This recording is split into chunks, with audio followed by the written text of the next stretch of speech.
আমি গভীর শ্রদ্ধা চিত্তে নতশিরে বুদ্ধ ধর্ম সংঘ ত্রিরত্নকে বন্দনা জানাচ্ছি। বন্দনা জানাচ্ছি আইটিএসএস পেজের আমাদের আশীর্বাদক ভারতীয় ষষ্ঠ সংঘরাজ পূজনীয় শ্রীমৎ দিকপাল মহাস্তবীর মন্ত্রের চরণে বন্দনা জানাচ্ছি আইটিএসএস পেজের আমাদের যিনি সমন্বয়ক এবং প্রধান উপদেষ্টা পূজনীয় ইন্দ্রবংশস্থবীর মন্ত্রের চরণে এবং যে সমস্ত ভিক্ষু সংঘ সমন সংঘ আইটিএসএস পেজের সাথে সংযুক্ত থাকেন সবার চরণে আমি গভীর শ্রদ্ধা চিত্তে কৃতজ্ঞতা চিত্তে নতশিরে বন্দনা জানাচ্ছি। শ্রদ্ধা কৃতজ্ঞতা জানাচ্ছি আইটিএসএস পেজের প্রতিষ্ঠাতা পরিচালক আমাদের পরম কল্যাণ মিত্র শ্রদ্ধা মিলন বড়ুয়া দাদাকে এবং শ্রদ্ধা নমস্কার জানাচ্ছি আইটিএসএস পেজের উপদেষ্টা শ্রদ্ধা মৃদুল সিংহ দাদা, আজকে সঞ্চালক বিষয়ক উপদেষ্টা আমার শ্রদ্ধেয় প্রবীর সিংহ দাদা সহ দেশে বিদেশে যে সমস্ত সদ্ধর্ম প্রাণ উপাসক উপাসিকা বৃন্দ আইটিএস পেজের ডোনার আছেন, শ্রোতা মন্ডলী আছেন এবং যারা আজকে লাইভে জুমে আছেন সবার প্রতি আমি কৃতজ্ঞতা চিত্তে পরম শ্রদ্ধা এবং মৈত্রীময় শুভেচ্ছা জানাচ্ছি। আসলে আজকে আমরা সবাই অপেক্ষা করেছিলাম আমাদের অভিধর্ম বিষয়ের যিনি প্রাজ্ঞ পূজনীয় ভান্তে শ্রীমৎ সৌরভী মহাস্তবীর ভান্তের শ্রদ্ধামদাসনা সভা করার জন্য, কিন্তু অত্যন্ত দুঃখের বিষয় অনিচ্ছা বতাশঙ্কারা আমাদের আইটিএসএস পেজের প্রতিষ্ঠাতা পরিচালক শ্রদ্ধা মিলন বড়ুয়া দাদার বড় ভাই অশোক কুমার বড়ুয়ার বেয়াই বাবু সুধীর বড়ুয়া পরলোক গমন করেছেন আজকে। সেই জন্য আমাদের পূজনীয় শ্রীমৎ সৌরভী স্থবির ভান্তে আজকের শ্রদ্ধামদাসনা অভিধর্মের মাটিকা আলোচনা করতে সক্ষম হচ্ছেন না। আসলে আমরা খুবই আশা করেছিলাম পূজনীয় ভান্তে শ্রদ্ধামদাসনা শ্রবণ করার জন্য। আজকে সন্ধ্যার সময় আমাকে শ্রদ্ধেয় মিলনদা এই কথাটা বলেছেন, আমার আজকে আসলে ওই রিটায়ার্ড অফিসারদের একটা প্রোগ্রাম আছে 9টা থেকে আর কি। আমি তারপরও দাদা যেহেতু বলেছেন আমি বলছি দাদা আসলে আমি ধর্ম দর্শনা করার মতো এত প্রাজ্ঞ ব্যক্তিত্ব আমি নয়, আমি না দিলে তখন উনি জাস্ট আমাকে আহ্বান করেছেন। সেই জন্য শ্রদ্ধেয় দাদার আহ্বানে আমি আপনাদের সামনে হয়তো দুটো কথা করেছি। আসলে এই ধর্ম দর্শনা এখানে আমি প্রায় বরাবরই বলি যারা ধর্ম দর্শনায় জুমে লাইভে থাকেন তারা সবাই প্রাজ্ঞ, দুঃখ মুক্তির চেষ্টায় অবিরত, আপনারা সবাই পারঙ্গম। আপনাদের আমার শ্রদ্ধা কৃতজ্ঞতা জানানোর অন্তরে যারা দেশে বিদেশে যারা যেখানে আছেন সবাই ধর্মীয় চেতনা আছে, আপনারা আইটিএসএস পেজকে ভালোবাসেন, আপনাদের মূল্যবান আইটিএসএস পেজকে আপনারা দিয়ে থাকেন। আজকে এই আমি যতদূর সম্ভব আপনাদের আমার মিটিং আছে, আমি যতটুকু সম্ভব কম সময়ের মধ্যে আমি আপনাদের সামনে কিছু কথা বলে আমি আমার ওই রিটায়ার্ড অফিসারদের একটা যে প্রোগ্রাম যেটা আছে আমি ওটাতে গুগল মিটে সেই জন্য আমি আপনাদের কাছ থেকে প্রথমে আজকে আমি এই যাই কথা বলার সুযোগ দিয়েছেন এই জন্য পরিচালক দাদা সহ যারা আপনার কর্ণধার বৃন্দ আছেন, উপদেষ্টা মন্ডলী আছেন, যারা জুমে লাইভে আছেন, শ্রদ্ধেয় দাদা দিদিরা, আমি আসলে সাহস সঞ্চার করেছি আমরা আইটিএস পেজে যারা আছে আমরা সবাই কিন্তু একই পরিবারভুক্তের মতো। আপনারা 5 বছর ব্যাপী, আমি তো আসছি সবেমাত্র 1 বছরও হয় নাই, আপনারা 5 বছর সময় পর্যন্ত প্রায় আইটিএস পেজকে সময় দিচ্ছেন, আপনারা অনেক ধর্ম বিষয়ে প্রাজ্ঞ।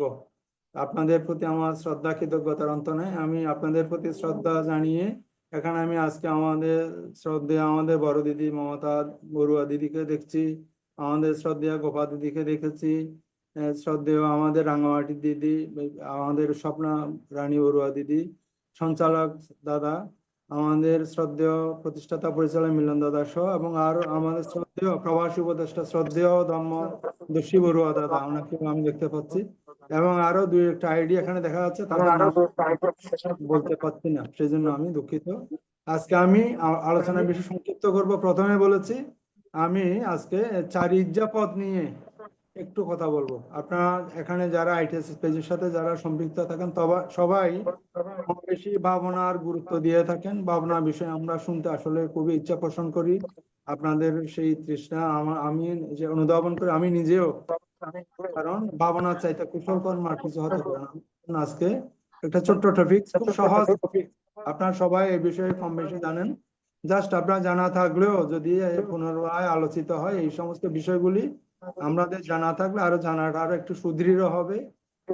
অজানা না থাকলে তো জানার সুবিধা হয়, কিন্তু আমরা সবাই জানি চারি ইজ্জাপত হচ্ছে, শব্দের অর্থ হচ্ছে যে কোনো মানুষের জীবনের চারি অবস্থা।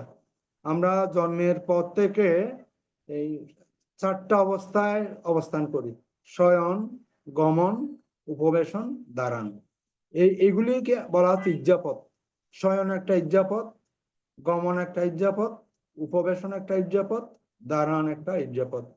আমরা এই সর্বজ্ঞ বুদ্ধ বলেছেন, মানুষ সাধারণত আরাম প্রিয়, দুঃখ কেউ চায় না, সুখকে জীবন ব্যাপী উপভোগ করতে চায়। এই চারি অবস্থা থেকে মানুষ দুঃখের সাথে পরিচিতি লাভ করতে পারে। আমরা আসলে একটু একটু চিন্তা করলে আমরা বুঝতে পারবো সুখ কোথায় আছে। এখন যদি আমরা যদি মনে করি সোফা সেটের মধ্যে নরম গদির মধ্যে বসলে খুবই আরাম, কিন্তু নরম গদির মধ্যে আপনি 10 মিনিট 15 মিনিট বসে দেখেন, ওখানে কিন্তু দুঃখ শুরু হয়ে যায়, আর বসে থাকা যায় না, ওখানে নড়াচড়া করতে ইচ্ছে করে, একসাথে এক জায়গায় বসে থাকা যায় না। আবার আমরা মনে করি যে যদি আমি দাঁড়াই হয়তো আমার একটু শরীরের মধ্যে শান্তি লাগবে। আবার আপনি দাঁড়ান 5-10 মিনিট 15 মিনিট, আধা ঘন্টা দাঁড়ান, বোঝা যাবে ওখানে কত কষ্ট। অর্থাৎ আমরা দাঁড়ানোর সাথে সাথে যে আরামটা বোধ করি, একটু আগে যে সোফার গদির মধ্যে বসে যে আরামটা পেয়েছিলাম, আমরা তাৎক্ষণিকভাবে এটা বেমালুম বলে যাই। দাঁড়ানোর পর আমরা এটাকে সুখ মনে করি। এরপর কিছুক্ষণ দাঁড়াইলে আমার দাঁড়ানো শুরু হয়। এরপর আমার ইচ্ছা করে আমি ধরেন শুয়ে পড়লাম, শুয়ে পড়ার সাথে সাথে আমার ওই যে দাঁড়ানো অবস্থায় আমার ব্যথা যন্ত্রণা শুরু হয়েছিল, এটা আমরা ভুলে যাই, সুখের মধ্যে আরাম বোধ করি। আবার কিছুক্ষণ শুয়ে থাকেন, তখন আবার ওখানে ব্যথা শুরু হবে। অর্থাৎ একছত্রভাবে আপনার শয়ন, গমন, দাঁড়ান, উপবসন, কোনোটার মধ্যে কিন্তু শান্তি নেই, সবই দুঃখময়। একবার এই ভাগ্য ভিক্ষু মহাস্তবের মধ্যে একটা ধর্ম সবাই দেশনা করছিলেন, জীবন দুঃখময়। তখন এক যুবক দাঁড়িয়ে গিয়েছে, তার একদম তারুণ্য ভরা যৌবন, আপনার কালো চোখ, কালো চুল, বাবলি কাটা চুল, সুরের মধ্যে আপনার শক্তি সামর্থ্যে ভরপুর। বলে যে পূজনীয় তো আমি এটা বিশ্বাস করি না, জীবন দুঃখময় হবে কেন, শরীর বেদনা দুঃখময় কেন? বলে যে ঠিক আছে, আপনি তো বলছেন শরীর দুঃখময় নয়, আপনি আমার সামনে বসেন, নড়াচড়া করতে পারবেন না, আপনি বসে থাকেন, তখন আমি আপনাকে প্রমাণ করে দেবো দুঃখময় কিনা। তখন সেই যুবক বলে যে এটা একটা কোনো কাজ হইলো? উনি ভান্তের সামনে গিয়ে বসেছেন, বসার পর 10-15 মিনিট যাবার পর ব্যথা শুরু হয়ে গেছে সেই যুবকের মধ্যে। তখন নাড়াচাড়া শুরু করে দিয়েছে, বলছে আপনার এখন কেমন লাগে যুবক? বলে যে আমার তো কষ্ট হচ্ছে, আমার একটু নড়ে। বলে যে এই যে দেখেন, আমরা দুঃখকে আসলে অনুধাবন করি না বিধায় আমরা সুখ মনে করি। কোনো জায়গায় কিন্তু সুখ নাই। আপনি বসেন, দাঁড়ান, গমন করেন, শয়ন করেন, সব জায়গায় দুঃখময়, জীবনটাই কিন্তু দুঃখময়। একসাথে আমরা কিন্তু দুঃখকে আমরা অনুধাবন করি না। আমরা একটু কষ্ট লাগলেই শয়নের মধ্যে আমরা বসে বসে পড়ি, বসলে আবার শুয়ে পড়ি, শুইলে আপনার ব্যথা লাগলে দাঁড়িয়ে পড়ি, দাঁড়িয়ে থাকলে ব্যথা লাগলে আবার বসে পড়ি। অর্থাৎ আমরা দুঃখ যেটা, এটাকে আমরা বুঝার আমরা সুযোগ সৃষ্টি করি না, আমরা পরবর্তী ইজ্জাপথ পরিবর্তন করি। সেই জন্য আমাদের জীবনে দুঃখময়, এটা হচ্ছে অবিদ্যা। না জানাটা হচ্ছে অবিদ্যা, জানাটা হচ্ছে বিদ্যা। এই আসলে এই ধ্যান বা বিদর্শন ভাবনা যেটা বলা, এটা হচ্ছে আপনার জানা। আমাদের জীবনটা যে দুঃখে ভরপুর, এটা জানাই হচ্ছে বিদর্শনের একটা প্রথম সত্য আর কি। মনে করেন এক ব্যক্তি বেশিক্ষণ শুয়ে রয়েছেন, তিনি বেশিক্ষণ শুয়ে থাকতে পারবেন না, যে কথাটা বলেছি। এখন তার বসলে হাঁটু ব্যথা করবে, এরপর দাঁড়াতে দাঁড়াতে যখন তার পা ব্যথা করবে তখন শুয়ে যায়, শুয়ে যাওয়ার সাথে ব্যথা আবার শুরু হয়। অর্থাৎ কোনো জায়গাতেই কিন্তু চারি ইজ্জাপথের কোনো ইজ্জাপথে কিন্তু সুখ নাই। এইভাবে অবিদ্যা অন্ধকারাচ্ছন্ন লোক দুঃখের সাথে পরিচিতি লাভ করতে পারছে না। আমরা যদি এক জায়গায় বসে সেই চিত্তকে সংযত করে দুঃখকে যদি অনুভব করতে পারি, এটাই হচ্ছে স্মৃতি সাধনা। অর্থাৎ স্মৃতির মধ্যে জাগ্রত থেকে আমরা এই কষ্টকে যদি আমরা স্মৃতির মধ্যে রাখতে পারি, সেটাই হচ্ছে দুঃখ। অভিজ্ঞ ডাক্তার যেমন আপনার কঠিন জটিল রোগীকে পায়খানা, প্রস্রাব, রক্ত, কফ পরীক্ষা ইত্যাদি প্যাথোলজিক্যাল টেস্ট দিয়ে তার শরীরে কোন রোগ হয়েছে এটা নির্ধারণ করে, তদ্রূপ শয়ন, গমন, উপবেশন, দাঁড়ান এই নামক চার ইজ্জাপদ নামক টেস্ট দ্বারা আমরা দুঃখ নামক রোগ অবশ্যই আইডেন্টিফাই করতে পারবো। অর্থাৎ আপনার ওই প্যাথোলজিক্যাল টেস্টের মতো আপনি কিন্তু এই 4 ইজ্জাপদের মধ্যে 4টাতেই কিন্তু ভাবনা করা যায়। আমি শুয়ে বসে থাকলে যখন যন্ত্রণা হচ্ছে, এটা স্মৃতির মধ্যে যখন আমরা রাখবো, এটাও কিন্তু মেডিটেশন। অর্থাৎ আমার স্মৃতি, আমার ব্যথা ব্যথা ব্যথা করছে, আমি এটা শুধু ব্যথা জপ করলে হবে না, ব্যথার সাথে সাথে আমাকে হৃদয় দিয়ে মন দিয়ে উপলব্ধি ব্যথাটা কোথায় হচ্ছে, এটাই হচ্ছে ভাবনা। তাহলে আমরা অস্থির, চঞ্চল, বিক্ষিপ্ত, অসংযত, এলোমেলো মনকে শাসন অনুশাসনে রাখার জন্য 3000 বছর, প্রায় 2569 বছর আগে মহাকারণিক ভগবান বুদ্ধ একটা কৌশল আবিষ্কার করেছেন। সেটার কৌশলের নাম নাম হচ্ছে বিদর্শন ভাবনা। যে কৌশল দ্বারা অসাধ্য সাধন করেছিলেন, সেই কৌশল বা মূল অবলম্বন হচ্ছে স্মৃতি। স্মৃতি স্মৃতি শব্দের অর্থ হচ্ছে স্মরণ করা, সচেতন থাকা, জেগে থাকা, অ্যালার্ট থাকা, সতর্ক থাকা, জেনে জেনে মনে মনে করা, জ্ঞান সম্প্রযুক্ত চিত্তে সমস্ত কার্যাদি সম্পাদন করা। জানাটা বিদ্যা, আর না জানাটা হচ্ছে অবিদ্যা। স্মৃতিবিহীন জীবন উন্মাদ, পাগল সদৃশ। মূল্যবান কোনো জিনিস মহাসমুদ্রে হারিয়ে গেলে যেমন মহাসমুদ্রের তলদেশ থেকে হীরা, জহরত, মণি, মুক্তা, প্রবাল, পাথর, গোমেদ মূল্যবান ধাতব পদার্থ আহরণ করার জন্য ডুবুরিরা সমুদ্রের তলদেশ অনুসন্ধান করে হারিয়ে যাওয়া জিনিস ছিনিয়ে আনে অথবা খুঁজে বের করেন ডুবুরিরা, অনুরূপভাবে দক্ষ যোগীরা যারা ধ্যানী, যারা মেডিটেশন করে, তারা জীবন রহস্যের জটা উন্মোচন করতে স্মৃতির মধ্য দিয়ে ডুবুরির মতো দেহ জগৎকে অবলম্বন করতো মনোজগতে প্রবেশ করে অনুসন্ধান চালাতে থাকেন। এখন আমরা প্রথমে আসি শয়ন ইজ্জাপদ, এই জিনিসটা সম্পর্কে একটু জানি। নিদ্রা বা আলস্যকে, শয়নকে ভগবান বুদ্ধ কোনো সময় প্রাধান্য দেন নাই। বুদ্ধ ভগবান নিজের হাতের উপর মাথা রেখে সবসময় সিংহসজ্জায় নিদ্রাতে যেতেন। সাধারণ মানুষের মতো বালিশের মধ্যে মাথা রেখে মহাকারিণী ভগবান বুদ্ধ কিন্তু ঘুমাতেন না। উনি এভাবে হাতের উপর মাথা রেখে আপনার সিংহসজ্জা যেটাকে বলা হয়, দক্ষিণ পার্শ্ব হয়ে শরীরের ডান পার্শ্বে কাত করে উনি ওইভাবে শয়ন করতেন। এবং মহাকারিণী বুদ্ধ দিন 24 ঘন্টার মধ্যে, দিন রাত্রি 24 ঘন্টার মাত্র 3 ঘন্টা কি 3.5 ঘন্টা নাকি সেই আপনার সিংহসজ্জায় শয়ন করতেন। শুধুমাত্র 3 ঘন্টা 3.5 ঘন্টা 24 ঘন্টার মধ্যে, বাকি সবটুকু সময় উনি ধ্যানে মগ্ন থাকতেন। এখন প্রশ্ন হতে পারে, মহাকারণিক ভগবান বুদ্ধ এই 6 বছর কঠোর সাধনার পরে উনি তো আপনার অরহত ফল লাভ করেছিলেন, তাই না? কেন উনি স্মৃতির মধ্যে থাকতেন?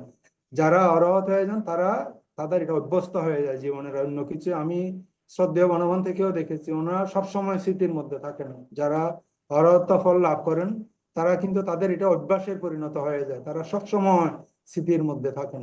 এটা অরহতদের একটা বড়। মহাকারণিক ভগবান বুদ্ধ সবসময় স্মৃতিতে জাগ্রত থাকতেন এবং শুধুমাত্র 3 ঘন্টা 3.5 ঘন্টা সিংহসজ্জায় তাও শয়ন করতেন। আপনি চিন্তা করে দেখেন, সিংহসজ্জায় কিন্তু আমরা 5 মিনিটও শয়ন করতে পারবো না। এভাবে আপনার হাতের উপর মাথা রেখে আপনার দক্ষিণ পার্শ্ব হয়ে এইভাবে আপনার শয়ন করতেন। তিনি বলতেন, মানুষের জীবনের সমস্ত পাপের কিংবা প্রায়শ্চিত্তের ক্ষমা আছে, কিন্তু আলস্য, পাপের তথা প্রায়শ্চিত্তের কোনো ক্ষমা নাই। আলস্য পরায়ণ মানুষের আজ এইটা, কাল ওইটা, বিভিন্ন অজুহাত দেখিয়ে মূল্যবান সময়কে অবহেলায় কাটিয়ে জীবনের অপূরণীয় ক্ষতি সাধন করে।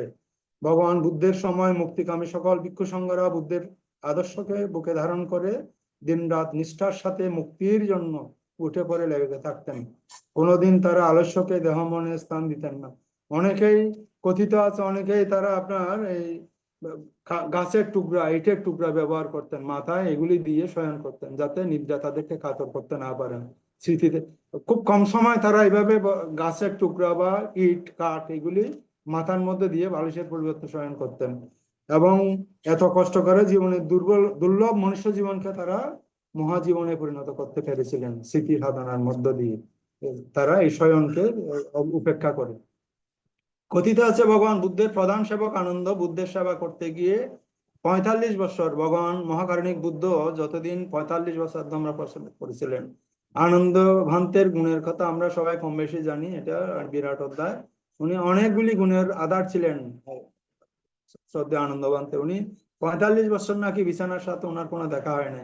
সব সময় মহাকারণিক ভগবান বুদ্ধের সাথে উনি ছায়ার মতো উনি লেগে থাকতেন।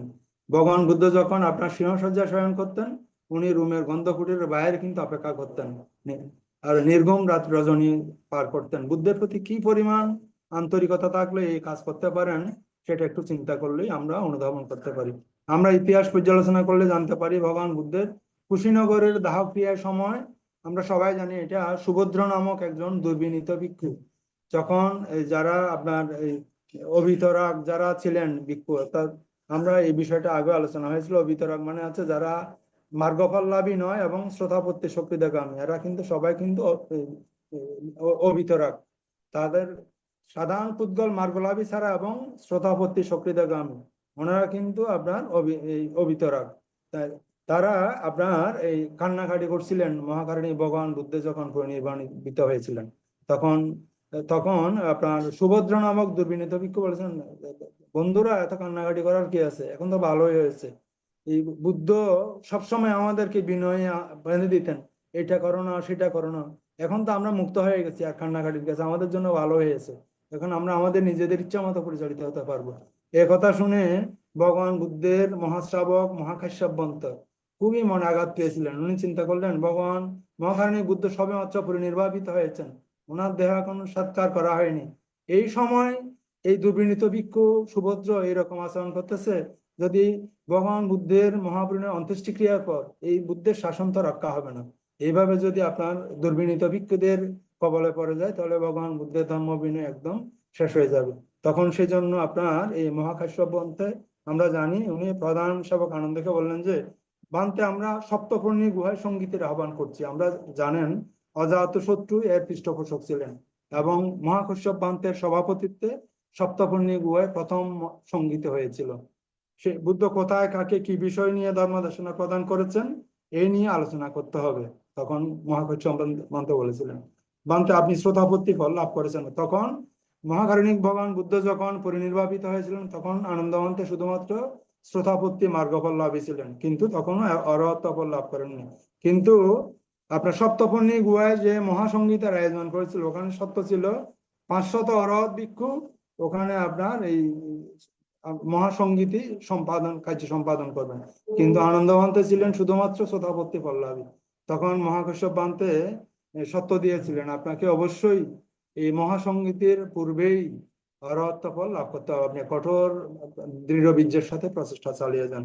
মহাকাশ্যপ বান্তে এই কথা শোনার পর উনি সন্ধ্যার সময় থেকে শুরু করে ধ্যানের কর্মস্থান অধিষ্ঠান শুরু করেছিলেন আনন্দবান্তে, এবং জন্ম জন্মান্তরের পাপপুণ্য নামক সংস্কারের সাথে লড়াই শুরুর মধ্য দিয়ে সংক্রমণে হাঁটা এবং বসা ধ্যানে উনি ধ্যানে খুব দৃঢ় বীর্যের সাথে খুব স্মৃতির মধ্যে ছিলেন আর কি। পরবর্তীতে উনি এই ধ্যানের অধিষ্ঠান অথবা কর্মস্থান অধিষ্ঠান শপথ বাক্য রাত এদিকে শেষ হয়ে যাচ্ছে সন্ধ্যা থেকে শুরু করে, কিন্তু পরবর্তী দিন আপনার মহাসঙ্গীতে হবে, কিন্তু আনন্দমন্তে তখনও অরহত্ব ফল লাভ করতে পারেন। উনি তো দৃঢ়, কিন্তু উনি নিরাশ হন নাই, উনি একান্ত মনে স্মৃতি সাধনা করে যাচ্ছিলেন, যতক্ষণ সম্ভব হচ্ছে ঘন্টা 2 ঘন্টা বা ধরেন বসার মাধ্যমে স্মৃতি সাধনা, এরপর সংক্রমণ স্মৃতি সাধনা, এই করতে করতে যখন উনি একটু এখানে সক্ষম হচ্ছেন না তখন উনি বিছানার মধ্যে গিয়ে আপনার শয়ন করার জন্য পা দুইটা একটু আপনার বসা থেকে পা দুইটা লম্বা করছেন, মাথাটা বিছানার মধ্যে আপনার স্থাপন করেন, এই মুহূর্তে উনি 4 প্রতিসংবিদা সহ অরহত্ব ফল লাভ করেছিলেন আনন্দবান্তে। আপনার এই মহাসংগতির যেদিন হবে সেদিন ভোরবেলা এদিকে 499 জন সঙ্গীতকারক অরহত ভিক্ষুরা মহাকাশ্যপের নেতৃত্বে রাজা অজাতশত্রুর আয়োজনে সপ্তপর্ণী গুহায় যে সঙ্গীতের অধিবেশনে যোগদান করেছেন সেখানে আনন্দবান্তেও যোগদান করার কথা, কিন্তু আমরা জানি এর আগে তো উনি আনন্দবান্ত আপনার অরহত্ব ফল লাভ করতে উনি যখন শ্রদ্ধেয় আনন্দবান্তে আপনার অরহত্ব ফল লাভ করেছেন তখন উনি ঋদ্ধি বলে মাটি ভেদ করে পাহাড় ভেদ করে সেই 499 জন সবাই পূর্ণ ছিল অরহত ভিক্ষুরা, শুধু মাত্র আনন্দবান্তের সেই আসনটা খালি ছিল, যেহেতু উনি অরহত ছিলেন না। উনি অরহত্ব লাভ করার পরেই আপনার ঋদ্ধি বলে পাথর আপনার পাহাড় এবং মাটি ভেদ করে ওখানে গিয়ে আসন ওনার নির্দিষ্ট আসন উনি উপবেশন করেছিলেন।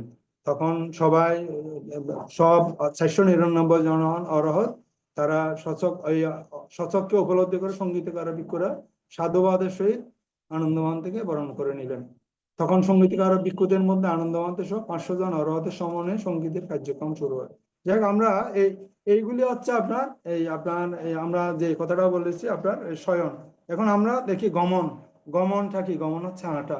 আসলে আমরা চিন্তা করে দেখেন, আমাদের জীবদ্দশা যদি আমরা ধরেন 80 বছর যদি বেঁচে থাকি, 80 বছরের মধ্যে আমরা যদি অন্য এত জটিল হিসাব না করেও 80 বছর বাদে 1/4 আমরা কিন্তু শয়নে, 1/4 উপবেশনে, 1/4 গমনে, এইভাবে আমরা 4 ভাগ যদি ভাগ করি, তাহলে 20 বছর 20 বছর করে চলে।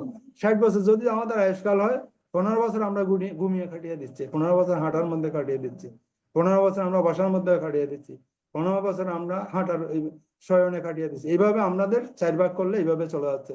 কত সময় আমরা নষ্ট করছি। পথ চলা, গমন। এখন গমন গমন জিনিসটা হচ্ছে হাঁটা, জীবনের অবিচ্ছেদ্য অংশ আমরা জানি। এই পথ চলাকে কেউ এড়িয়ে চলতে পারবে না। দৈনন্দিন কোনো না কোনো কাজে তাকে অবশ্যই গমন করতে হবে, কিন্তু সেই গমন, এই গমনের মধ্যে বিরাট পার্থক্য আছে। শুধু হাঁটলে কিন্তু এটা স্মৃতি সাধনা হবে না, আমরা সবাই জানি। যেমন স্বাভাবিক গণের মধ্যে কোনো জ্ঞান বা স্মৃতি নেই, এই জন্য জন্ম হতে জন্মান্তরে অনন্তকাল ধরে আমরা অসংখ্য কর্ম সৃষ্টি করেই চলেছি। আমরা হাঁটছি ঠিকই, কিন্তু আমাদের মন কিন্তু হাঁটার মধ্যে থাকে না। কত চিন্তা, আমাদের চিত্ত কি আসলে একটু যদি আমরা চিন্তা করে দেখি, আমরা 24 ঘন্টার মধ্যে আমরা নিজেদের চিত্ত নিয়ে কোনো সময় আমরা কতটা সময় ব্যয় করি? 1 ঘন্টাও তো ব্যয় করি না মনে হয়।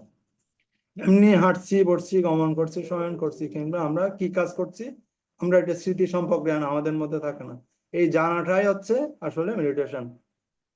এই জন্য জন্ম হতে জন্মান্তর অনন্তকালের অসংখ্য কর্ম আমরা সৃষ্টি করেই চলেছি আমরা অবিদ্যার কারণে। এবং সঠিক স্মৃতি ভাবনার মাধ্যমে সংস্কার সৃষ্টি হতে পারে না, যেহেতু সব সময় পা তুলছি, নিচ্ছি, ফেলছি, মনে মনে ঠোঁট নাড়াচাড়া না করে জপতে হবে এবং সংক্রমণ করতে হয়। এক মনে এক কাজ, হয়তোবা আমি সংক্রমণ করছি, পা তুলছি, নিচ্ছি, ফেলছি, মনে মনে জপতে হবে। অর্থাৎ অর্থাৎ আমার মন কোনো বিষয় নিয়ে চিন্তা করছে, তখন আমাকে সংক্রমণ বন্ধ করে দাঁড়িয়ে মনের ওই বিষয় জপতে হবে। আমরা বিভিন্ন সময় আসলে ধ্যান শিবিরে আমাদের মধ্যে অনেকে অংশগ্রহণ করেছেন। আমরা একটা জিনিস আমি খেয়াল করেছি, ধ্যান শিবিরে আমরা যখন যাই 1 সপ্তাহ 10 দিনের জন্য, তখন আমরা মনে করি যে যে সময়টা আমরা ভাবনার জন্য ঘন্টা দেয়, আমরা গিয়ে ওখানে 1 ঘন্টা ভাবনা করি, এক এক- 1 ঘন্টা চক্রমণ করি, এটাই মনে হয় মেডিটেশন। তা কিন্তু নয়। এই আপনি 1 সপ্তাহ বা 10 দিনের জন্য যদি ভাবনায় যাওয়া হয়, পুরোটা সময় আপনার স্মৃতির মধ্যে থাকার জন্য যারা বিদর্শনা জীবন্তেরা থাকেন তারা বারবার আমাদেরকে নির্দেশনা দেন, কিন্তু ধ্যান শিবিরে এটা অত্যন্ত দুঃখের সাথে বলতে হয়, শুধুমাত্র যখন আমরা 1 ঘন্টা ভাবনার জন্য বসানো হয়, তখন এটাই মনে করি ভাবনা, বাকি সময়টা খাওয়া দাওয়া, ঘুমানো, শয়ন, এটা আমাদের মতো গোসিপিং এর মধ্যে চলে যায়। আসলে বিদর্শন ভাবনা কিন্তু এভাবে হয় না। আমরা আমি শুনেছি, আমি কখনো যাওয়ার সুযোগ হয় না, শ্রদ্ধেয় আমাদের দিদিরা জানেন, ভারতের আপনার এই যে শ্রদ্ধেয় গোয়েং কাজীর মেডিটেশন সেন্টারে নাকি যারা ভাবনা অনুশীলন করেন, একজনের জন্য একটা রুম বরাদ্দ। ওখানে কেউ কারো মুখ দেখতে পারে না, যতদিন কোর্সে থাকবেন, 1 মাস, 2 মাস, 3 মাস, আপনি এককভাবে একই রুমের মধ্যে নিজে নিজে অবস্থান করতে হয়। অর্থাৎ একাকী থাকা কিন্তু একটা মেডিটেশনের মধ্যে, মানুষ যখন নিজে থাকে, তখন যতটুকু স্মৃতির মধ্যে থাকতে পারেন।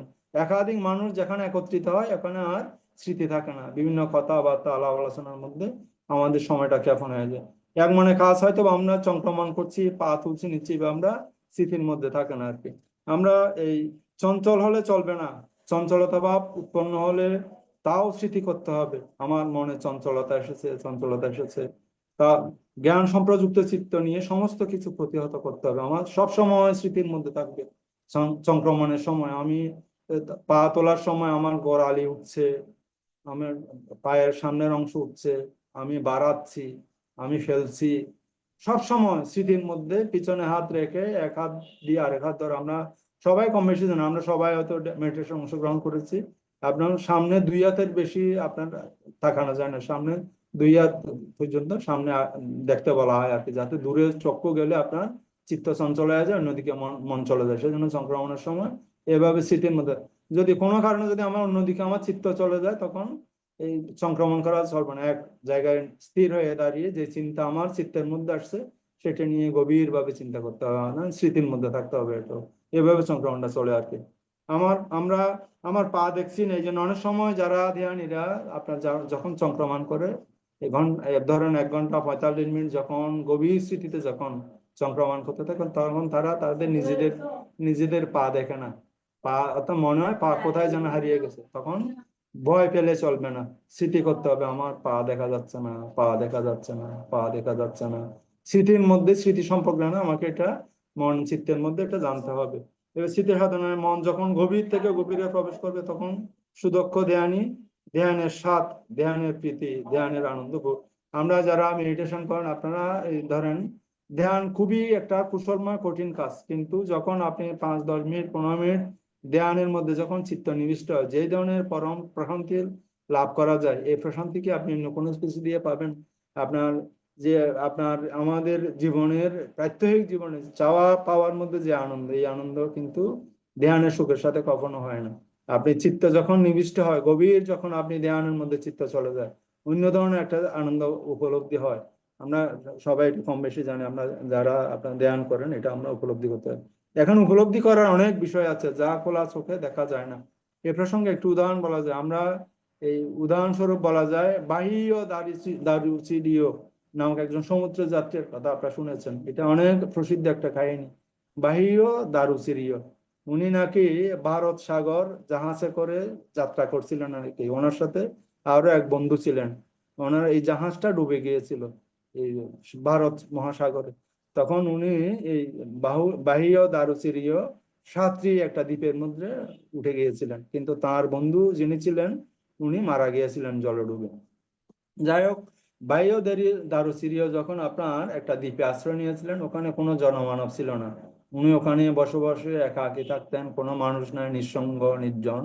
উনি বসে বসে ধ্যান করতেন, এবং ধ্যান করে করে উনি এক ধরনের এই তার মধ্যে চিত্ত অর্থাৎ ঋদ্ধির মতো এক ধরনের চিত্ত হয়ে হয়ে তার মধ্যে উৎপত্তি হয়েছে। উনি মানুষের মনের কথা বলতে পারতেন আপনার এই ধ্যানের মাধ্যমে। তখন উনি নিজেকে মনে করতেন আমি তো অরহত ফল লাভ করে ফেলেছি, এবং মানুষকে উনি বিভিন্ন কার মনের মধ্যে কি আসতেছে উনি নাকি এটা বলতে পারতেন।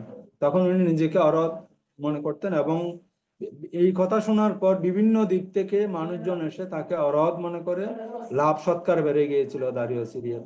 এখন উনি নিজেকে অরহত মনে করতেন, লাভ সৎকার, অনেক পূজা, ওনার প্রতি শ্রদ্ধা মানুষের বেড়ে গিয়েছিল। তখন এই যে তার বন্ধু যিনি ছিলেন সাগরের, ভারত সাগরে ডুবে মারা গিয়েছিলেন লঞ্চডুবির সাথে, তখন উনি আপনার সেই দ্বীপের মধ্যে বৃক্ষ দেবতা হয়েছিলেন আর কি। বৃক্ষ দেবতা দেখতে পাচ্ছেন যে তার বন্ধু বাহিও দারুচিরিও উনি এই আসলে অরহত্ব লাভ করেন নাই, শুধুমাত্র পরের চিত্ত জানার ক্ষমতা হয়েছে। তখন উনি দৈববাণীর মাধ্যমে খুব মৈত্রীপূর্ণ ভাবে বললেন, দৈববাণী দেব সেই বৃক্ষ দেবতা, বন্ধু দারুচিরিও, তুমি নিজেকে অরহত মনে করতেছো, তুমি কিন্তু অরহত হয় নাই। শুধুমাত্র অরহত শিক্ষা দিতে পারেন মহাকারণিক ভগবান বুদ্ধ।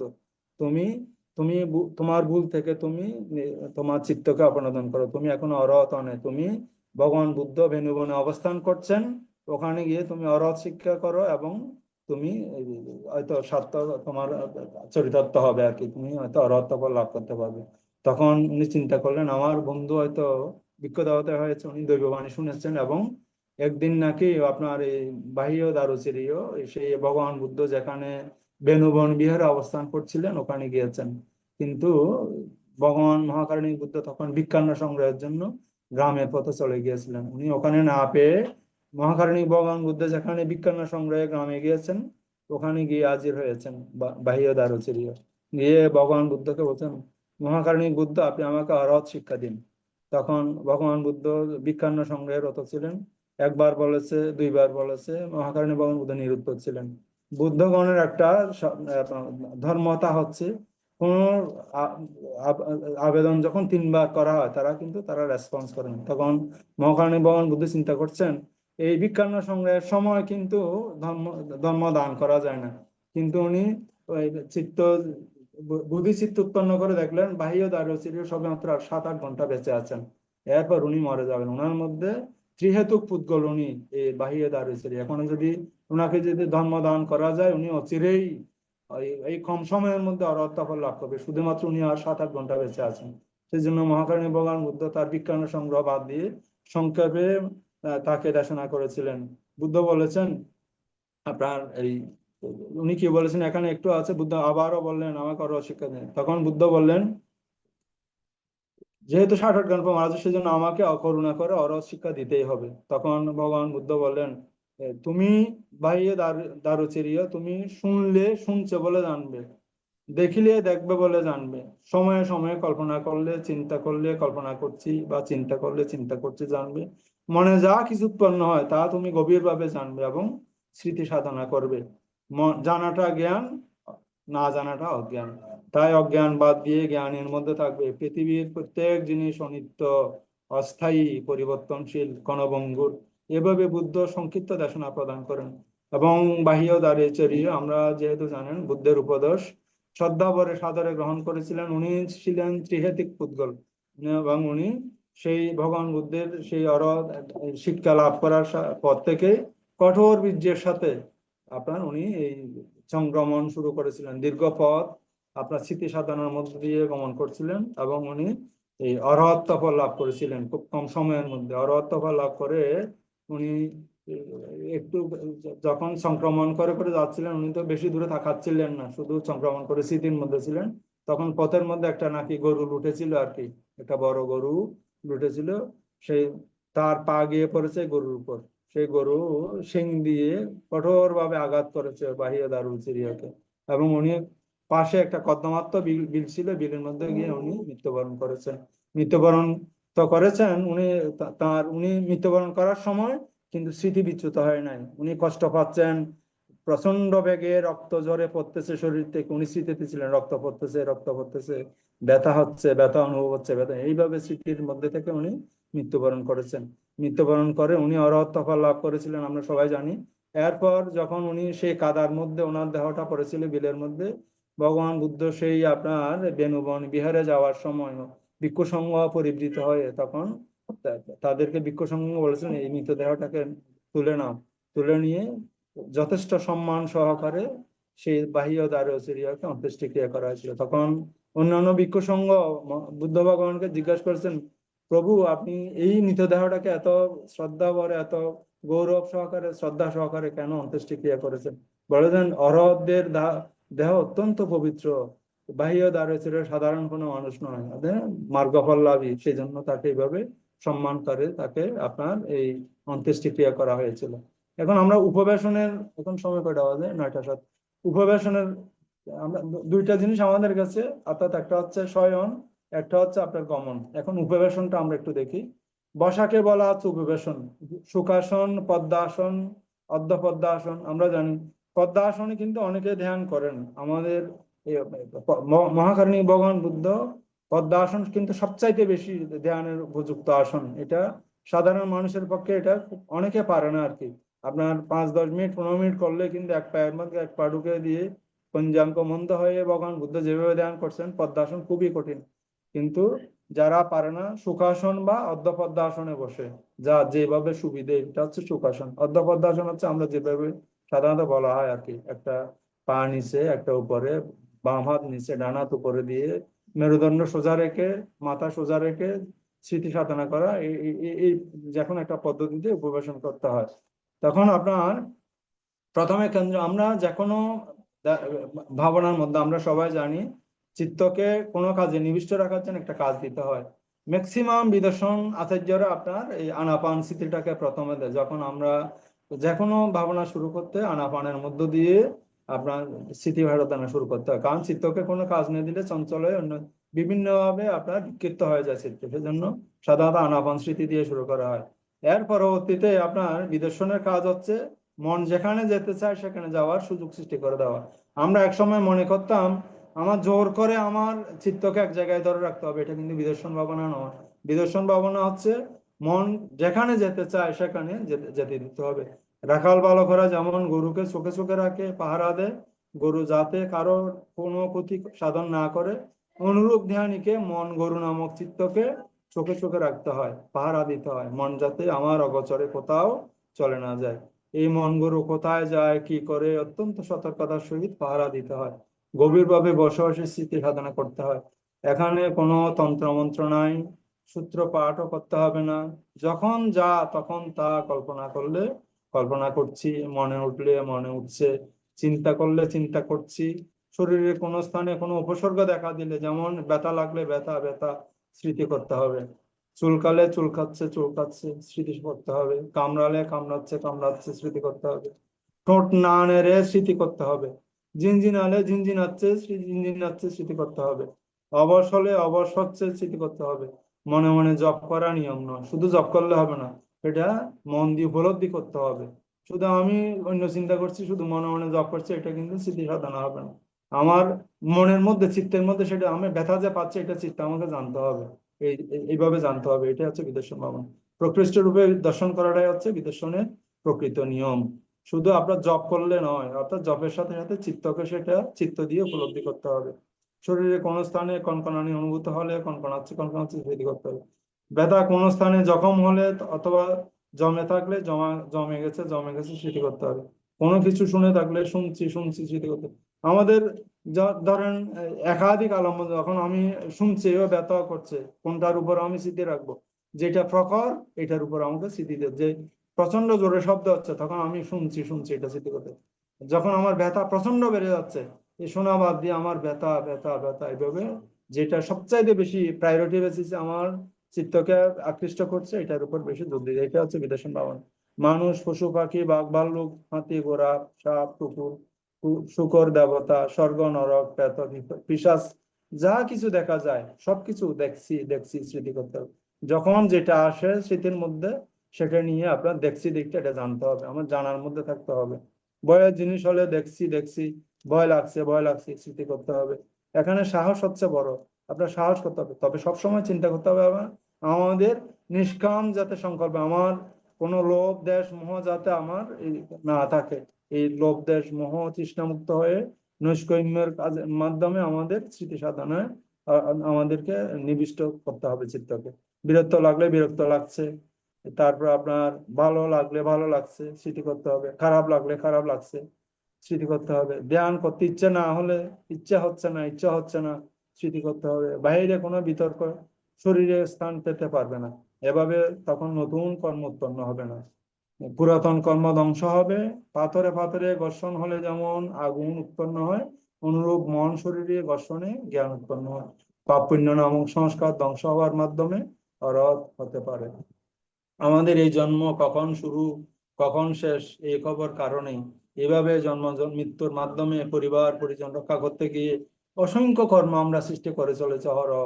আমাদের জন্ম থেকে শুরু করে কত কাজ আমরা করে যাচ্ছি, আমাদের শুধু কর্ম সংস্কার আমাদের মধ্যে ক্লেশ সংস্কার জমা হচ্ছে। কিন্তু প্রতিটি ভালো মন্দ কর্মের চাপগুলি আমাদের দেহনের মধ্যে পুঞ্জীভূত হয়েছে। শুধু এই জন্ম তো নয়, লক্ষ কোটি জন্ম হইতে আমাদের মনের মধ্যে সেই ক্লেশ কর্মগুলি আমাদের মন চিত্তের মধ্যে আপনার সংস্কার হিসেবে জমা আছে। সেই চিত্তকে আপনার সেই সংস্কারগুলি ক্লেশ সংস্কারগুলি দূরীভূত করতে হলে, মুছে দিতে চাইলে আপনার স্মৃতি সাধনার বিকল্প কিছু নেই। আপনার আমাদের শ্রদ্ধেয় পূজনীয় ভান্তারা প্রায় সময় বলেন, আপনার পূজা অর্চনা দিয়ে কখনো আমাদের সেই সংস্কার ক্ষয় হবে না। শুধুমাত্র স্মৃতি সাধনার মধ্য দিয়ে আমাদের জন্ম জন্মান্তরের সংস্কারকে আমাদেরকে রোধ করতে হবে। ভগবান বুদ্ধ প্রায় 3000 বছর আগে এই রহস্যের জটাগুলি সমগ্র মানব জাতিকে তিনি দেখিয়ে দিয়েছিলেন আর কি। এরপর সর্বশেষ দাঁড়ান, যে আমাদের ইজ্জাপত, এই দাঁড়ানোর উপর একটু বলছি আমি। সর্বশেষ দাঁড়ান, এটা একটা ইজ্জাপত। ঘুমকে তাড়ানোর জন্য অতিরিক্ত ঝিমালে দাঁড়িয়ে ধ্যান করতে হয়। আমি শুনেছি এই আমাদের পরম পূজ্য বনমন্তে যখন আপনার মাঘ মাসের মধ্যে উনি এই ধ্যান করতেন, ওনার যখন এই তন্দ্রাভাব চলে আসতো, কোনোভাবে নিজেকে পাহারা দিতে স্মৃতিতে রাখতে পারতেন না, তখন মাঘ মাসের শীতের মধ্যে নাকি উনি আপনার এই এক কোমর পানিতে গিয়ে দাঁড়িয়ে থাকতেন। এই বলছে যে এই ঘুম এবার আয়, তুই আয় ঘুম, দেখি আমাকে এইভাবে ঘুম নিতে পারবে। উনি এইভাবে স্মৃতি সাধনা করতেন না, বইতে পড়েছে আর কি বনমন্ত্রের। উনি যখন আপনার মাঘ মাসে চিন্তা করে দেখেন, আমরা ল্যাপ কথা গায়ে দিয়ে থাকতে পারেন, উনি এক কোমর পানির মধ্যে গিয়ে দাঁড়িয়ে থাকতেন। উনি স্মৃতি করতেন আমার ঠান্ডা লাগছে ঠান্ডা লাগছে, বা জমে যাওয়ার অবস্থা, তারপরে উনি স্মৃতি থেকে বিচ্যুত হতেন। ঘুমকে তাড়ানোর জন্য অতিরিক্ত জিমালে দাঁড়িয়ে ধ্যান করতে হয়। চোখের মধ্যে ঘুম ঘুম ভাব চলে গেলে আবার বসে ধ্যান করতে হবে। দাঁড়িয়ে ধ্যান করা যায়, এটা একটা ইজ্জাপত। ধ্যানের যুগীকে কিংবা সুদক্ষ সাধককে প্রত্যেক কাজকর্মের প্রতি গভীর স্মৃতি থাকতে হয়। যেমন ভাত খাওয়া, এটা হচ্ছে আর্য খাওয়া। একটা ভাতের গ্রাসকে কমপক্ষে 16 বারের অধিক চিবাতে হবে। আমরা তো এটা করি না, শুধু আপনার চাপ দুইটা দিয়ে গিলে ফেলি। আসলে ধ্যানের কাজ হচ্ছে আপনার কমপক্ষে 16 বার নাকি চিবাতে হবে। চিবাচ্ছি গিলছি এটা হবে না, একেবারে চিবিয়ে গিলতে হবে। পাকস্থলী দিয়ে কি হবে, খাদ্যগুলি নামিয়ে পেটে যাচ্ছে, আপনার গলা থেকে আমাদের মুখ থেকে কোথায় যাচ্ছে কিভাবে যাচ্ছে এটা আমার চিত্তের মধ্যে জানতে হবে, এখান থেকে জ্ঞান নিতে হবে। পানি খেতে চা বিস্কুট কফি চকলেট ফলমূল যে কোনো খাদ্য আস্তে আস্তে স্মৃতির সহিত গ্রহণ করতে হবে। ধ্যানের যুগে 6 মাসে রোগী সাজতে হবে। ওই আমাদের শ্রদ্ধেয় আমাদের পূজনীয় বিদেশাচার্য আশীন বুদ্ধ রাক্ষিত যে বলেন 6 মাসে রোগীর মতো চলাফেরায় খুবই সংযত, আস্তে ধীরে, চিত্ত চঞ্চল করা যাবে না। এখানে তাড়াহুড়া করার কিছুই নেই। চলাফেরা খাওয়া দাওয়া উঠা বসা কাপড় চোপড় পরিধান করা দাঁত ব্রাশ করা পায়ে স্যান্ডেল দেওয়া মাথায় চিরুনি দেওয়া কোনো কিছুই বাদ দেওয়া যাবে না। সর্ব অবস্থায় জ্ঞান সম্প্রযুক্ত মনে অথবা জ্ঞান রেখে রেখে সমস্ত কার্যাদি সম্পাদন করতে হবে। আমরা জানাটা বিদ্যা না জানাটা অবিদ্যা, আমরা এটা আগে জেনেছি। এমনকি পায়খানা প্রস্রাব কর্মে স্মৃতি রাখতে হবে। তারপর আপনার পরিকর্ম সমাধি পরিপূর্ণতা লাভ করবে। তখন মন নিজের কাজের মধ্যে নিয়ন্ত্রিত হওয়ার কারণে সাম্য কিংবা সমাহিত ভাব ধারণ করে। তখন ধ্যানের বর্তমান তর্ক বিতর্ক দ্বন্দ্ব হয়, ভবিষ্যতে সবিতর্ক সবিচার প্রীতি সুখ একাগ্রতা সৃষ্টি হয়। তখন ধ্যানের উৎপন্ন বিষয়গুলি নিয়ে ধ্যানের গভীরে প্রবেশ করতে সক্ষম হয়। সেই ধ্যানীকে স্মৃতি করার জন্য আর বলতে হবে না। সেই ধ্যানে ফাঁকি দেওয়ার সম্ভাবনা নেই। যাদের মধ্যে যেটা যেমন অরহতদের মধ্যে যখন আপনার অরহত ফল লাভের পরেও তারা স্মৃতি থেকে বিচ্যুত হন না। যারা মেডিটেশন করেন তারা মেডিটেশন না করে থাকতে পারবে না। সবসময় মেডিটেশনের দিকে আপনার নির্দিষ্ট সময় যারা বসে আপনার মেডিটেশন করে তাদের সবসময় ধ্যান করার জন্য এটা চিত্তের মধ্যে একটা স্বাভাবিক ধর্ম হয়ে যায়, ধর্মতা হয়ে যায়। এই ব্রত কর্মেশ্বরের প্রতি স্মৃতি রাখায় আসল ধ্যান। সেই ধ্যানে অথবা কথাবার্তা বলতে পারবে না, কৈবাস পান বিড়ি সিগারেট মুখে হরিতেকি দেওয়া চকলেট দেওয়া এই কুঅভ্যাসগুলি স্বভাবগুলি পরিত্যাগ করতে হবে। তাহলে এই ধ্যান লাভ করা সম্ভব। এমনি যে চোখ বন্ধ করলে ধ্যান হবে এটা সম্পূর্ণ ভুল। আমরা সময় চোখ বন্ধ করলে ধ্যান হয় না। চোখ বন্ধ করে আমার স্মৃতিকে চিত্তকে পাহারায় রাখতে হবে। চোখের দৃষ্টি 2 হাতের মধ্যে রাখতে হবে। যে আসনে বসেছেন সেই আসনেই বসে থাকতে হবে। কোনো মতেই আসন নাড়াচাড়া করা যাবে না। বারবার আসন নাড়াচাড়া করলে ধ্যান হবে না। ব্যথা বেদনার সাথে যুদ্ধ লড়াই করতে হবে। ব্যথা বেদনা না আসলেও ধ্যান হবে না। ব্যথা বেদনাকে বন্ধু হিসেবে ভাবতে হবে। ব্যথা বেদনা আমার শত্রু নয়। আপনার স্মৃতি সাধনার যত বেশি ব্যথা আসবে সেই ব্যথার মধ্যে আমার একটা স্মৃতির মাধ্যমে জানতে হবে, সেটাই হচ্ছে ধ্যান। ব্যথা বেদনার সাথে যুদ্ধ লড়াই করতে হবে। ব্যথা বেদনা না আসলেও ধ্যান করতে হবে। এইভাবে ধ্যানই উন্নতির দিকে নিজেকে নিয়ে যেতে সক্ষম হবে। উদাহরণস্বরূপ বলা যায়, এখানে সুন্দর একটা উদাহরণ দেওয়া আছে, আমি একটা পড়ে শোনাচ্ছি। চুলা নামক বিদর্শন ভাবনা। বিদর্শন ভাবনা যদি চুলা হয়, ডেক কিংবা পাতিল হচ্ছে দেহ মন। কর্ম নামক হচ্ছে চাউল বা পানি, যেটা আমরা ভাত সিদ্ধ করি। লাকড়ি নামক স্মৃতি, আগুন নামক প্রজ্ঞা। এই বিদর্শনের চুলা যদি না জ্বলে, বিদর্শনকে চুলার সাথে তুলনা করা হয়েছে, ডেক বা পাতিল গরম হবে না। আমরা জানি যখন আপনার এই চুলার মধ্যে যখন আপনার পাতিল ডেক দেওয়া হয় ওখানে চাউল পানি দেওয়া হয় সিদ্ধ করার জন্য, তাহলে আমার যদি আগুন যদি না জ্বলে ডেকচি গরম হবে না। গরম না হলে আপনার আমাদের চাউল পানি সিদ্ধ হবে না। সেই জন্য অবিদ্যা নামক ঢাকনাকে উল্টিয়ে ফ্যান নামক দেহমন থেকে কর্ম সরে যাবেন।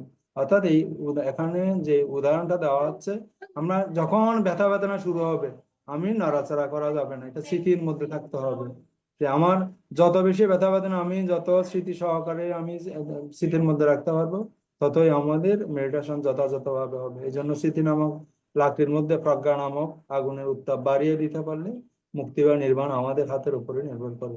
স্মৃতি হচ্ছে লবণ সদৃশ। বহু তরকারি যদি রান্না করা হয় আর তাতে ভুলে যদি লবণ না দেওয়া হয়, যেমন স্বাদের অভাব হয়, অনুরূপ ধ্যানের সঠিক স্মৃতির অভাবে জ্ঞান লাভ করতে পারবে না। সম্যক স্মৃতি হচ্ছে মুক্তি মার্গে যাওয়ার একমাত্র মাধ্যম। সম্যক স্মৃতি ব্যতিরেকে সম্যক জ্ঞান লাভ করা সম্ভব নয়। ভাবনায় বসতে হলে বাড়িঘরের পুরানো অভ্যাস ত্যাগ করতে হবে। সঠিক স্মৃতির আচরণ জেনে ধ্যানে বসা উচিত। সম্যক স্মৃতি হচ্ছে আর্য আচরিত। আমাদের এই পূজনীয় আপনার বুদ্ধ রক্ষিত মানতে প্রায় সময় বলতেন মেডিটেশন হচ্ছে একটা আপনার এটা সেলফিশ কাজ, এটা স্বার্থপর কাজ। আমরা যখন ধ্যান শিবিরে যাই উনি বলতেন আপনার সবাই এখন স্বার্থপর, শুধু নিজের জন্য চিন্তা করবেন, বাড়ি ঘর জায়গা জমি টাকা পয়সা কোনো চিন্তা রাখা যাবে না। এই ধ্যান শিবির যতদিন চলবে শুধুমাত্র আপনার চিত্তকে আপনি পাহারা দেবেন, এইভাবে আমাদের এই স্মৃতি সাধনা করতে হবে। যাই হোক, আমি শুধুমাত্র কিছুক্ষণ আপনাদের সামনে সময় যাপন করেছি। আমার বলার মধ্যে যদি আপনার কোনো ভুল হয় ক্ষমা সুন্দর দৃষ্টিতে দেখবেন শ্রদ্ধেয় দাদাগিরে। পূজনীয় বান্ধা আছে কিনা আমি জানি না, যারা যদি পূজনীয় বান্ধারা থাকেন আমি নতশিরে গভীর শ্রদ্ধাচিত্তে বন্দনা জানাচ্ছি শ্রীচরণে। এবং আপনারা যারা, আসলে আমি খুবই আপনার কম জানা মানুষ, আমি আপনাদের সবার চাইতে কম জানি আমি মনে করি। সবাই আপনাদের কাছ থেকে আমার শিক্ষণীয় অনেক কিছু আছে। আমাকে শ্রদ্ধেয় মিলন দাদা যেহেতু আহ্বান করেছেন, একটু সময় আমি আপনাদের সময় ব্যয় করেছি। যদি কোনো ভুল ত্রুটি হয় আমি ক্ষমা সুন্দর দৃষ্টি প্রার্থনা করে আপনাদের প্রতি আবারও বিনম্র শ্রদ্ধা জ্ঞাপন করে আমি আমার কথা শেষ করছি। আমি আপনাদের সবাইকে ধন্যবাদ জানাই, কৃতজ্ঞতা জানাচ্ছি। নমস্কার দাদা। নমস্কার। সাধু সাধু সাধু।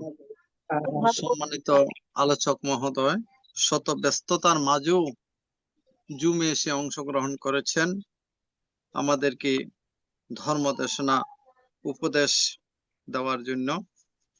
আজকে সম্মানিত আলোচক মহোদয় চারি ইজ্জাপত সম্পর্কে খুব সুন্দর আলোচনা করেছেন।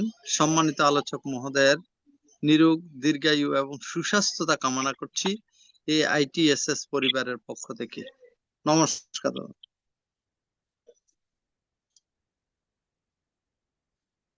আজকে ITSS পেজের প্রতিষ্ঠাতা কল্যাণ মিত্র বাবু শ্যামল বড়ুয়া মহোদয়ের নিকট আত্মীয়, মিলন বড়ুয়া দাদা। হ্যাঁ মিলন বড়ুয়া দাদার নিকট আত্মীয় বাবু সুধীর বড়ুয়া মহোদয় পরলোকগত হয়েছেন। তার এই মঙ্গল কামনা করে, তার এই সদ্গতি কামনা করে এখন পুণ্য উৎসর্গ করছেন সম্মানিত উপাসিকা অনিতা বড়ুয়া মহাদয়া দিদি।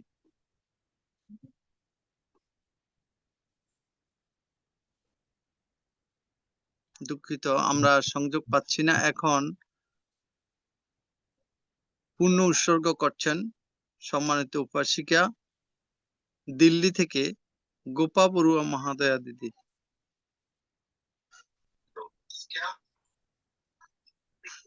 সাধু সাধু সাধু।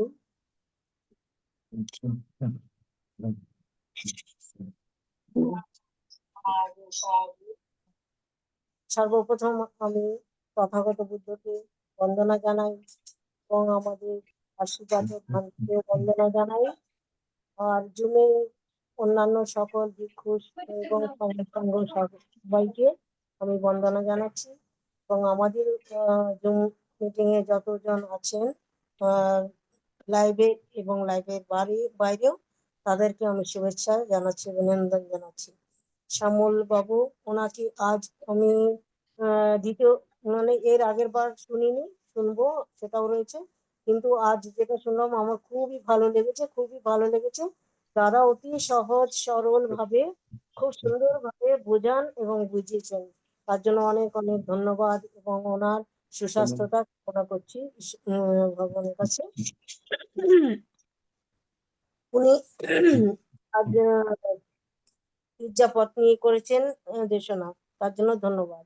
এখন আমি আমাদের যত সৎ জ্ঞাতিগণ রয়েছেন যারা পরলোকগত হয়েছেন এবং যারা মানে কি অসুস্থতা রয়েছে, বিশেষভাবে ওই যে মিলনদার যে মানে কি আত্মীয় সুধীর বাবু, ওনাকে এবং আর ওই ভান্তে আরেকজন ভান্তে যে সৌরবতী ভান্তে, ওনারও কেউ এরকম পরলোকগত হয়েছেন, ওনাদের উদ্দেশ্যে বিশেষভাবে আমি পুণ্যদান উৎসর্গ করছি সবার পক্ষ থেকে, ITSS এর পক্ষ থেকে।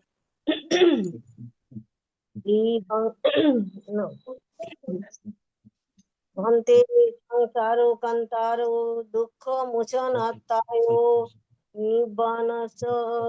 নিব্বান সচ্চীকরণ আত্মায় ইমানি কুশল কম্মানি দায়িত্বা ইদং নো ইয়াতিনাং হোতু সুখিতা হন্তু ইয়াতায়ো ইদং নো ইয়াতিনাং হোতু সুখিতা হন্তু ইয়াতায়ো ইদং নো ইয়াতিনাং হোতু সুখিতা হন্তু ইয়াতায়ো উন্নমে উদকং বট্টং যথা নিম্নং পবততি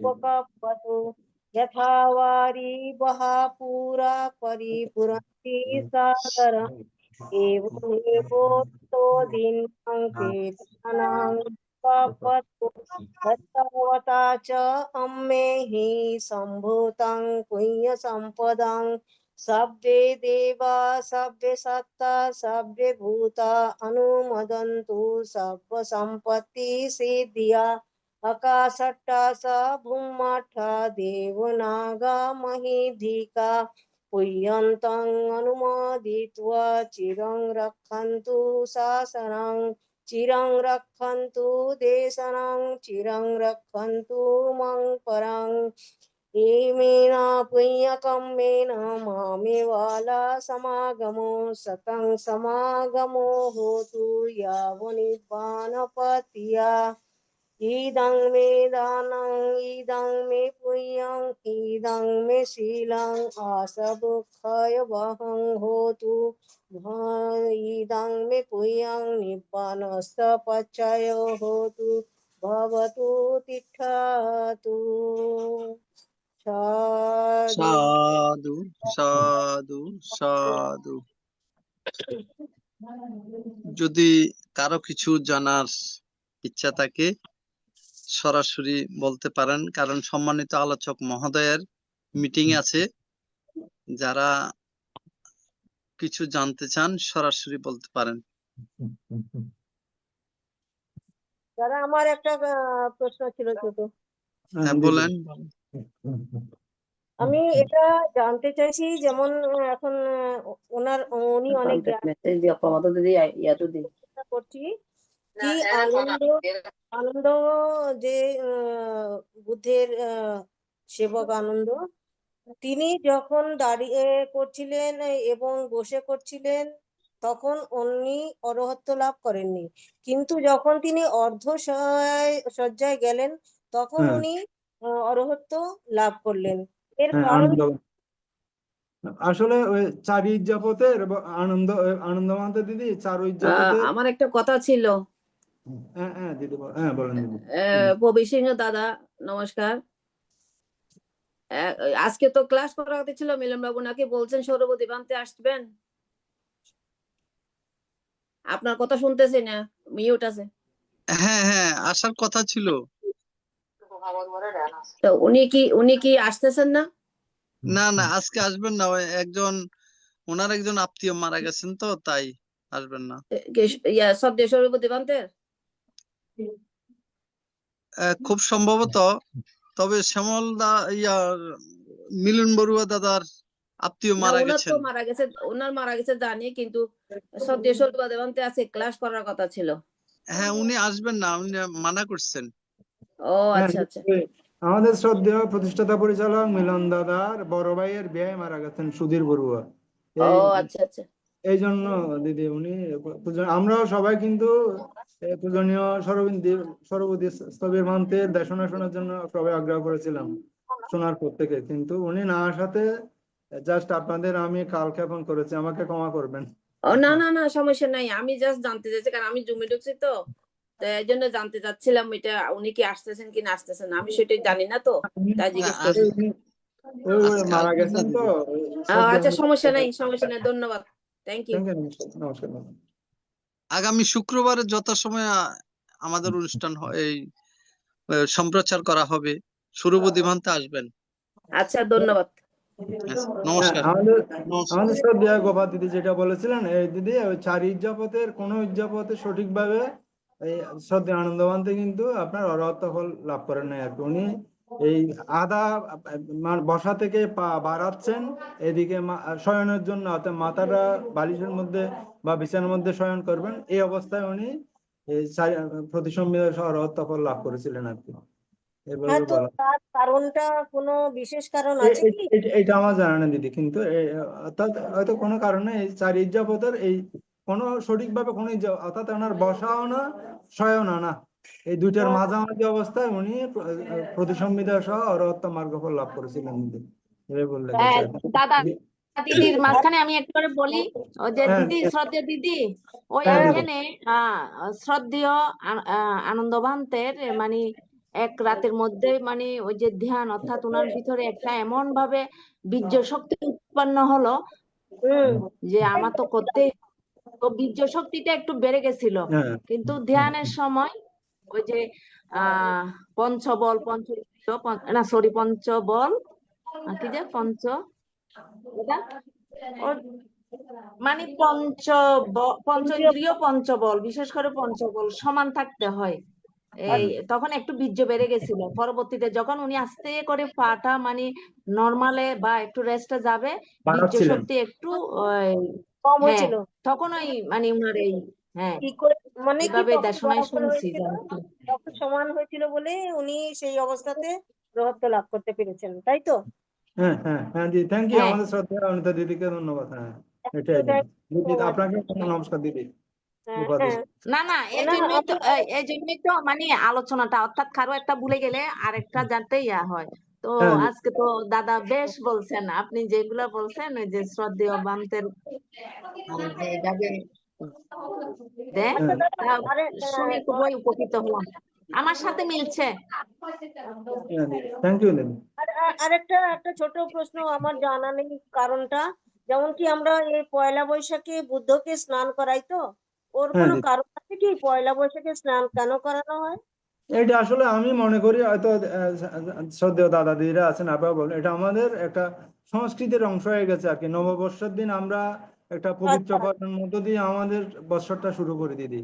বিভিন্ন হ্যাঁ, বিহারে আপনার গোলাপ জল দিয়ে মহাকারণী ভগবান বুদ্ধের প্রতিবিম্বকে স্নান করানো হয়, অর্থাৎ হ্যাঁ, নববর্ষ শুভ কাজ দিয়ে একটা, হ্যাঁ, এটা সংস্কৃতির একটা অংশ হিসাবে বৌদ্ধ বিহারগুলিতে এভাবে করে।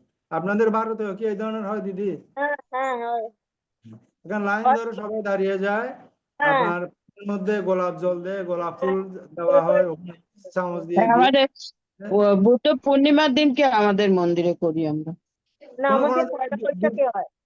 কোনো জায়গায় দিদি দুধ দিয়েও স্নান করা হয়, গরুর দুধ দিয়ে। হ্যাঁ, হ্যাঁ দুধও আছে, ওখানে দুধও দেওয়া হয়, ওই জলের হ্যাঁ মধ্যে দুধ আর গোলাপ ফুলের পাপড়ি গুলো দেওয়া হয়। জন- হ্যাঁ যেহেতু হ্যাঁ, ওই জন্ম মৃত্যু আর জীবন একই দিনে, তো হ্যাঁ ওই দিনকেই আমাদের বলা হয়। হ্যাঁ।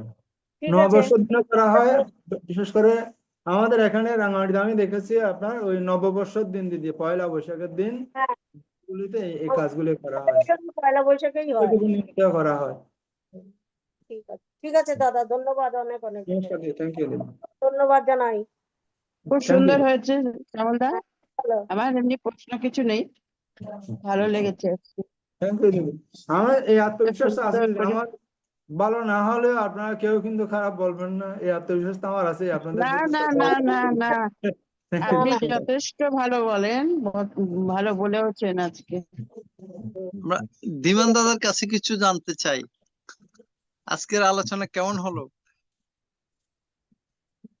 আজকের আলোচনা খুবই ভালো। দাদা তো মিটিং এ যাবে, তাও বিশেষ কিছু বলবো না, এক দুই লাইনে বলে শেষ করব যে উনি প্রায় সময় বলেন আমি বলতে ভালোবাসি না, শ্রবণ করতে ভালোবাসি। তো এটা খুবই কুশল চেতনা, নিরহংকার। এটা উল্টো। আইটিএসএস এর শিক্ষা, এটা নিরহংকার। তো উনি যে অনর্গল বলতে পারে, এটা ধর্মের স্রোত এবং ওনার ধর্মানুশীলনের অভ্যাসে এটা হয়। তো আমরা ওনার থেকে এগুলো আরো শিখবো, যে আমরা এরকম ধর্মের স্রোতে এবং অভ্যাসে আমরা যেন রত থাকতে পারি। তো উনি অনর্গল বলতে পারে, ওনাকে আইটিএসএস এর পক্ষে অশেষ ধন্যবাদ ও থ্যাংক নমস্কার ইউ জানাই। দাদা। আসলে আপনারা আমার সবাই জন্ম জন্মান্তরের জ্ঞাতি, আপনি আছেন বলে আমার যোগ্যতা না থাকলে আমি সাহস করে আহ্বান করার পর দাঁড়িয়ে গেছে। আসলে আমার এই সন্ধ্যার সময় দাদা বলেছেন, আমি আসলে না করলে তুমি হয়তো মাইন্ড করবেন, শ্রদ্ধেয় মিলন দা ফোন করেছিলেন, এই জন্য আপনাদের হঠাৎ কিছু সময় হঠাৎ নষ্ট বলেছেন, করলাম, খুব সুন্দর হয়েছে। আপনাদের কিছু হঠাৎ মূল্যবান বলতে সময় খুব নষ্ট সুন্দর। করলাম, আপনারা ক্ষমা করবেন। আমি একটা মিটিং এ জয়েন করবো শ্রদ্ধেয় দাদা দিদিরা, আপনাদের প্রতি প্রণাম জানি। আসলে 9টার সময় শুরু হয়েছে দাদা, আপনারা যদি অনুমতি দেন আমি একটু বের হচ্ছি দাদা। হ্যাঁ, ঠিক আছে, ঠিক আছে দাদা। আচ্ছা সবাইকে দাদা, নমস্কার। ঠিক আছে, ঠিক আছে। নমস্কার। মা আচ্ছা ঠিক আছে এখন ধন্যবাদ এবং শুভেচ্ছা জ্ঞাপন করবেন ITSS পেজের উপদেষ্টা শ্রদ্ধেয় মৃদুল কান্তি সিংহ মহোদয় দাদা। দাদাকে নমস্কার জানাচ্ছি। বন্দে তিরোতনম।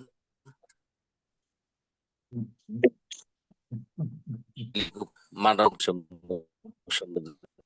বন্দনা শ্রদ্ধা পূজার্সি প্রদক ভান্তে জুলাইপে সংযুক্ত আকর্ষ সমান সংঘ শরণ বন্দনা শ্রদ্ধা পূজা জ্ঞাপন করছি, কৃতজ্ঞতা শ্রদ্ধা অভিনন্দন জ্ঞাপন করছি। আজকে প্রধান আলোচক আমাদের পরম জ্ঞাতি দুর্লভ মানব জীবন লাভে যা সংযুক্ত হয়ে বুদ্ধের 84,000 ধর্ম স্কন্ধের মাধ্যমে দুঃখ চিহ্নিত করে নিজের সদর্জনিত কুশল কর্মে আরো আলোকিত হচ্ছেন। প্রত্যেককে ITS এর পক্ষ থেকে শ্রদ্ধা অভিনন্দন। তা আমাদের প্রত্যেকের একটি ধর্মীয় চেতনা নিজেদের মধ্যে উদ্ভাসিত হয়েছে যে আমরা কি ধর্মকে রিসার্চ করে দুঃখ চিহ্নিতের মাধ্যমে বুদ্ধের নির্দেশিত অনুসরণের বীজ বপন করে আমরা অঙ্কুরিত হচ্ছি। এই অঙ্কুরিতের মাধ্যমে আমরা আসলে প্রত্যেকে অজ্ঞ এবং জানার মধ্যে বুদ্ধ নির্দেশনার মধ্যে জন্ম জন্মান্তর পূর্ণ কুশল কর্ম আমাদের মধ্যে আছে এবং থাকবে। আমি প্রত্যেককে আহ্বান করব, এখানে আসলে আমরা কেউ জানি না, বুদ্ধ কাউকে বলেনি, বুদ্ধ নিজে বলেছে যে সমগ্র পৃথিবীর বালি আর নখের কণার বালির মধ্যে একটা তুলনা দিয়েছেন। তা আমরা অবগত আছি। আসলে এইভাবে জীবদ্দশার মধ্যে যে শ্বাস প্রশ্বাস নিয়ে আমরা বেঁচে আছি তাও পূর্ণ কুশল কর্মের একটা কর্মফল। তা আমি শ্রদ্ধেয় দাদাকে শ্রদ্ধাপূর্বক আহ্বান করব। আসলে আমাদের এখানে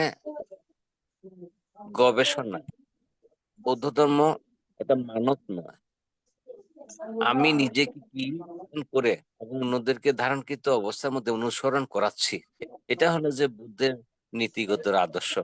তো বিশেষ করে আজকে যারা সংযুক্ত আছেন বিগত ভাবে এই ITSS এর প্রতিষ্ঠান লগ্ন থেকে অদ্যাবধি শ্বাস প্রশ্বাস নিয়ে বুদ্ধের ধর্ম সংঘকে স্মরণ করে নিজেরাই ধর্মীয় চেতনা উদ্বুদ্ধ হচ্ছেন এবং অন্যদেরকে উদ্বুদ্ধ করতেছেন। প্রত্যেকের প্রতি ITSS পক্ষ থেকে শ্রদ্ধা কৃতজ্ঞতা অভিনন্দন জ্ঞাপন করছি।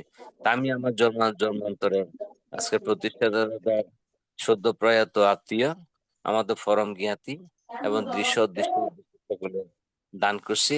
এই দান ও চেতনা যাতে বুদ্ধের নীতি নৈতিকতার আদর্শ নিজেদের মধ্যে উজ্জীবিত থাকে এবং এইভাবে আমাদের ধর্মীয় চেতনার বীজ অঙ্কুরিত হয়ে যাতে আমরা আলোয় আলোকিত হচ্ছি। যেমন একটি ফুল যখন প্রস্ফুটিত হয় সব ফুল কিন্তু গন্ধ দেয় না। একটি মানুষ যখন মনুষ্যত্ব বোধ লাভ করে সকল মানুষকে সে মানুষ হিসেবে পরিগণিত করে না। বুদ্ধ এইভাবে কতগুলো দেশনা দিয়েছেন। তো বিশেষ করে দাদাকে আবারও কৃতজ্ঞতা শ্রদ্ধা নমস্কার জানাচ্ছি। যারা সংযুক্ত হচ্ছেন এইভাবে আমরা যাতে জীবদ্দশায় পরস্পরের প্রতি বুদ্ধের নীতি নৈতিকতা চেতনাকে উদ্ভাসিত করে নিজেরাই নির্বাণ বীজ বপনের মাধ্যমে অঙ্কুরিত হতে পারে, এই অধিষ্ঠান পূর্বক আহ্বান রেখে আমি আমার সংক্ষিপ্ত অভিমত এবং আজকের অনুষ্ঠানের ইতি টানছি।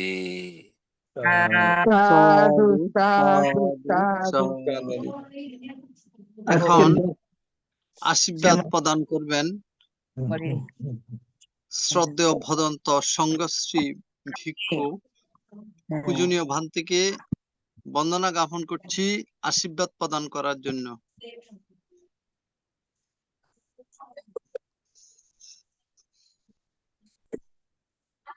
যাই হোক, নেটওয়ার্ক সমস্যাজনিত কারণে আমরা সংযোগ পাচ্ছি না। উপস্থিত সবাইকে নমস্কার জানাচ্ছি।